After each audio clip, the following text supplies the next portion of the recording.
Hey, what's up, everybody? It's Stephen Williams, founder and president of CreditRepairShop.com. And in this video, we're going to be talking about we got to rundown, our Friday rundown of debts that are being sold to debt collectors in the market, or being offered to be sold to debt collectors in the market. And then I'm going to tell you how to deal with debt collections, and then how to repair your credit. This strategy I've never revealed before. And when you hear this strategy to get rid of debt collections on your credit reports, especially when it comes to original creditors, this is going to blow your mind. So you want to watch this video. You're going to want to make sure you subscribe to my page, because there's other tips, and these are not like things that last just for a little bit of time or some gimmick.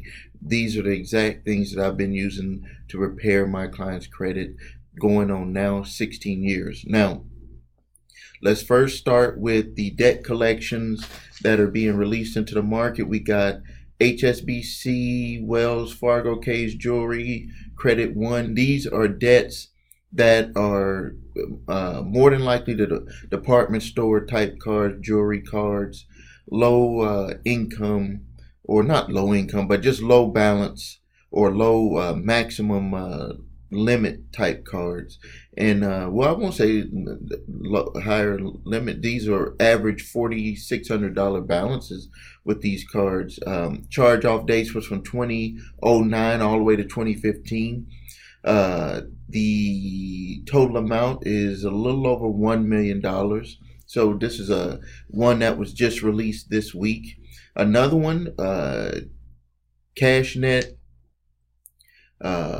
payday loans, $333,000, average balance $673.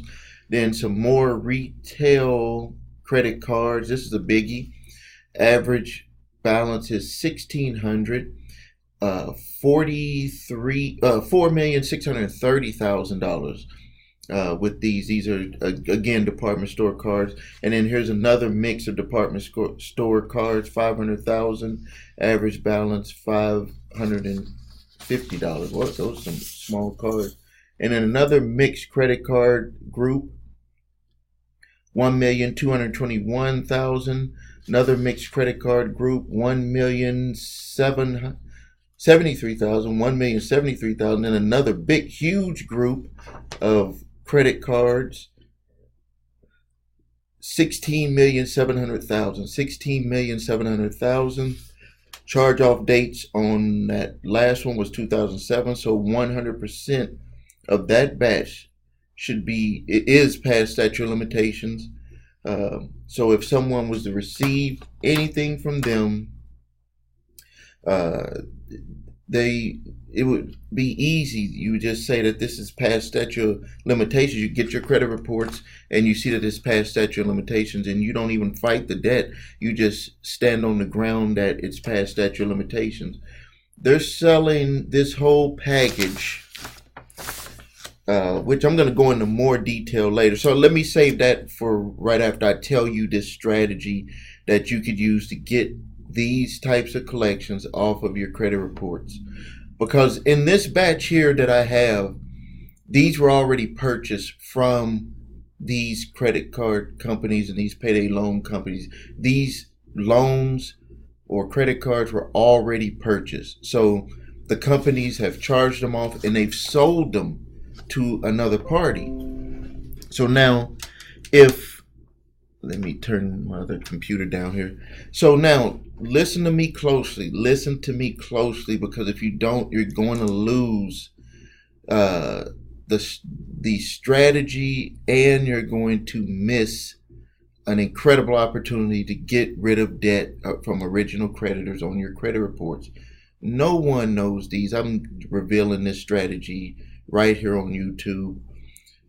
I deal with thousands of customers, tens of thousands of customers over the years. So I'm not just some YouTube person on here that's just spouting out some ideas or looking at someone else's video and then coming and making a video. I deal with this. I deal with customers. We deal with customers face to face. We deal with customers by phone. This is real. And we deal with companies all across the United States when it comes to credit repair. And so now, listen to me closely when I say this. If you have an original uh, creditor on your credit reports, and that creditor has been there, they haven't taken you and gotten a judgment, it's just been sitting there, and they sent it to a debt collector and they sold it to a debt collector. And the only way that you're going to find out if they sold it to a debt collector is when you get a debt collection letter from the debt collectors that you validate to see where they are in the chain. And the only way you can do that is to validate to see what is their legal right to even send you this bill or this dunning letter, that's what they call it, in the mail, saying that they have a right to collect this debt. So you make them prove it. They may say that they were assigned by the original creditor, and if they are assigned by them, then that's another situation. And I have videos on dealing with that. But if they purchased it, which is what this video here is about, if they purchase the debt from the original creditor, or they are down the line from another debt collection company, like a big, huge one that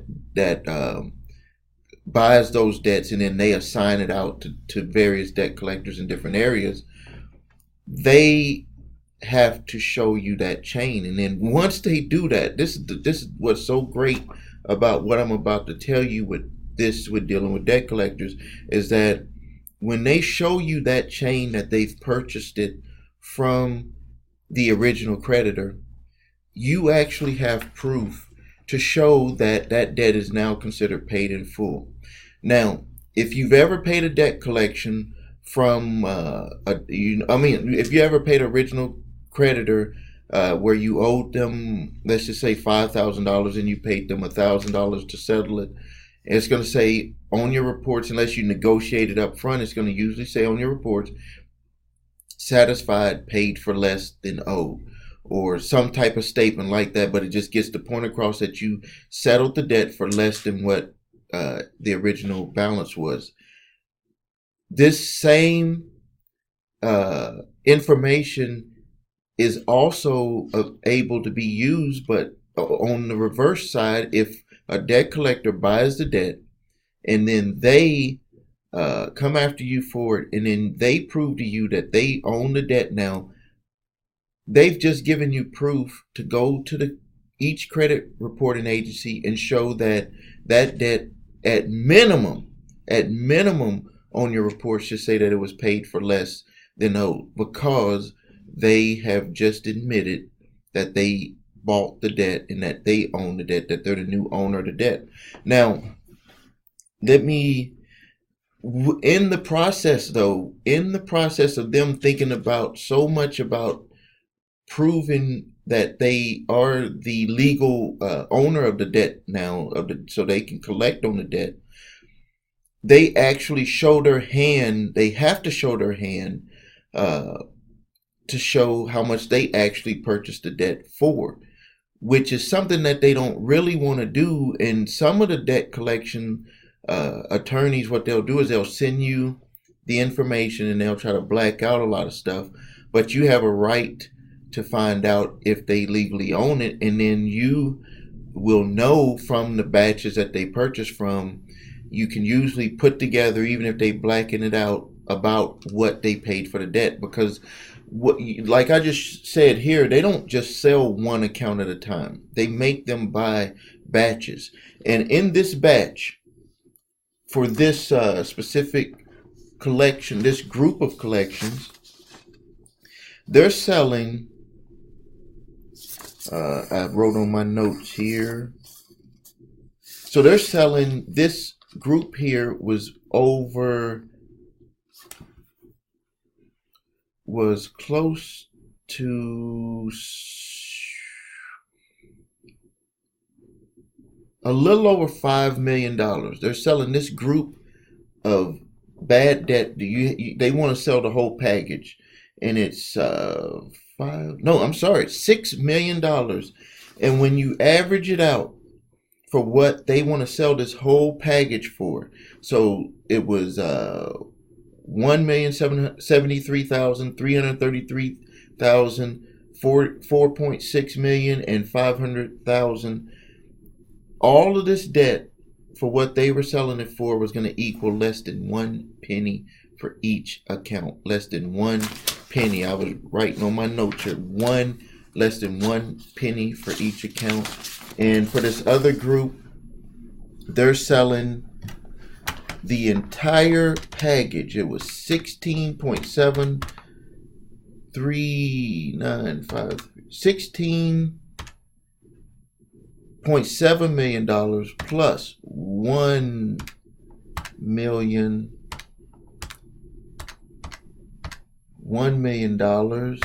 and $1.2 million. Had some change on here. So they got over $19 million, and they're selling the whole package, all of that, for $12,000.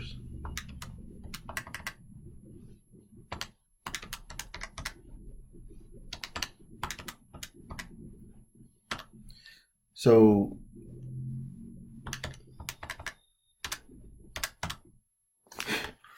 we're talking pennies. They're buying these debts for pennies on the dollar.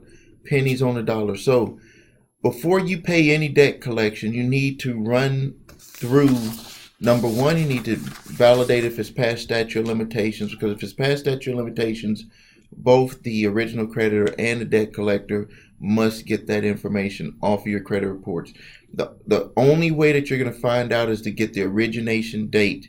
You can't go off of what's in your mind. You have to look on your credit reports, and you need to get a credit monitoring service. And I have a link below if you need to get to one. You can go to www.your, the number 3, reports. Scores. I'm sorry. www.your3scores.com. Your3scores.com. Let me just double check to make sure on that. Some of the times when you get to your3scores.com.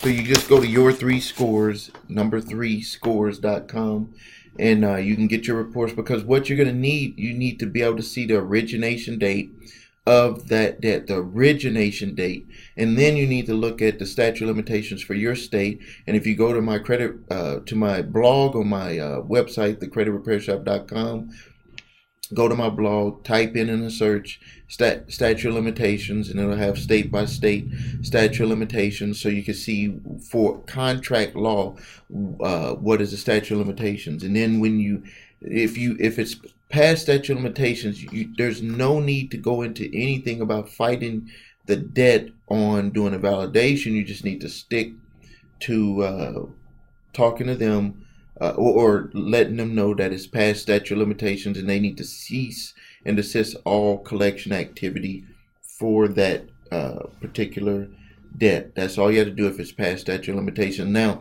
if they've gotten a judgment against you, that will not count as statute of limitations. Statute of limitations on a judgment can be up to 20 years. And then, but if they didn't, and it's not past statute of limitations, but the debt collector purchased the debt, you did a validation to find out how they ended up knowing your personal information and that you owed a debt, and they're going to say that they bought it from the original creditor. Then you're going to use that information that they bought the debt from the original creditor to each of the bureaus, stating that this debt should be noted as paid in full because this company is claiming that they purchased the debt, and they're going to give you that information showing that they purchased the debt when they do the validation. And then what you do is you're trapping them, putting them into the corner to make them want to settle that debt for a lot less, because they're not going to want to reveal all of that information about what they paid for that account. they'll usually black out the paperwork that they send you. They're just going to send you the bare bones that they have to by law to prove that they do own the account now, and then they're going to want to go into a settlement phase, because if you go to court, they're not going to let them have all of that information blocked out. They're going to want them to show you more proof that they own the account, and the only way that they can really do that is to show that they purchased it from the debt collector. And the only way that they purchase them from purchase them from the original creditor is they purchase them in groups, and that's going to reveal that they paid less than 1 penny for the debt, which is when when the judge knows that, everybody in the courtroom knows that, it's going to bag them up into a corner to settle that debt with you. Trust me, I had to go through it myself a long time ago, and I've helped thousands of people with this. This is not a theory. This is 100% fact. So if you need help, or if you enjoy my videos, please subscribe, please like the videos, please share them with people, let other people know about what I'm teaching and what I'm sharing with everyone. Please subscribe to my page if I haven't already mentioned that. Subscribe to my YouTube page, because I'm going to be revealing even more things. And there's some things that I'll just say over and over again, because some people need repetition to be able to get it into their mind, to understand it, to process it. Has to be a repetition of different scenarios of things that are going on, so they can just finally have that moment in their mind and say, oh, that's what Steve was talking about. So until next time, this is Stephen Williams, founder and president of thecreditrepairshop.com. Thank you.